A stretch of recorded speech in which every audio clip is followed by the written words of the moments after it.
സംസ്ഥാന സർക്കാരിൻ്റെയും പൊതുവിദ്യാഭ്യാസ വകുപ്പിൻ്റെയും സമഗ്രശിക്ഷാ കേരളം കോട്ടയം ജില്ലയുടെ കറുകച്ചാൽ BRCയുടെ നേതൃത്വത്തിൽ നടക്കുന്ന ഭിന്നശേഷി വിഭാഗക്കാർക്കായിട്ടുള്ള വിവിധ പ്രവർത്തനങ്ങളുടെ ഓട്ടിസം സെൻ്ററിൻ്റെ ഉദ്ഘാടനമാണ് ഇന്ന് നമ്മുടെ വാഴൂർ സെൻറ്റ് പോൾസ് ഹൈസ്കൂളിൽ വെച്ചിട്ട് നടന്നിട്ടുള്ളത്. ബഹുമാന്യനായ MLAയും ഗവൺമെൻറ് ചീഫ് വിപ്പുമായ Shri doctor N. Jayaraj sir അവർകളാണ് ഇത് ഉദ്ഘാടനം ചെയ്തിട്ടുള്ളത്. നമ്മുടെ ഈ 6 പഞ്ചായത്തിലെ കറുകച്ചാലിലെ വാഴൂർ ബ്ലോക്കിൻ്റെ കീഴിലുള്ള 6 പഞ്ചായത്തിലെ വിവിധ ഭിന്നശേഷി വിഭാഗത്തിൽപ്പെട്ട കുട്ടികൾക്ക് ആവശ്യമായ ഓട്ടിസ്റ്റിക് കുട്ടികൾക്ക് ആവശ്യമായ ഒരു സെൻ്ററായിട്ടാണ് ഇതിനെ നമ്മൾ ഉദ്ദേശിച്ചിട്ടുള്ളത്. കുട്ടികൾക്ക് ഇവിടെ വന്നിട്ട് കളിക്കുന്നതിനും പഠിക്കുന്നതിനും പഠനത്തോടൊപ്പം കളിയും അവരുടെ എല്ലാ പ്രവർത്തനങ്ങളും ചെയ്യുന്നതിനുള്ള അവസരം ഈ സെൻറ്റർ നമുക്ക് കുട്ടികൾക്ക് നൽകുന്നതാണ്.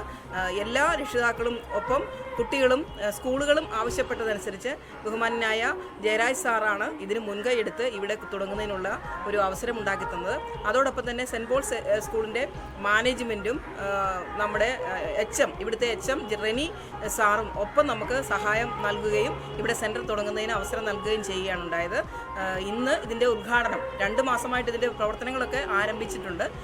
ഉദ്ഘാടനം ഇന്നാണ് ഔദ്യോഗികമായിട്ട് ആരംഭിച്ചിട്ടുള്ളത്. എല്ലാ കുട്ടികൾക്കും ഈ പരിസരത്തുള്ള എല്ലാ കുട്ടികൾക്കും ഭിന്നശേഷി വിഭാഗത്തിലെ പ്രത്യേകിച്ചും ഓട്ടിസം വിഭാഗത്തിലെ കുട്ടികൾക്കാണ് ഇവിടെ പരിശീലനം നൽകുന്നത്.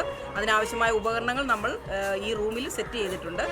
നിങ്ങൾക്ക് പൊതുജനങ്ങൾക്ക് ഈ അറിവ് മറ്റുള്ളവരിലേക്ക് എത്തിക്കുകയും നമ്മുടെ ഈ സെൻറ്ററിലേക്ക് ഭിന്നശേഷി വിഭാഗത്തിലെ ഓട്ടിസ്റ്റിക് കുട്ടികളെ എത്തിക്കുകയും ചെയ്യണമെന്ന് അറിയിക്കുന്നു.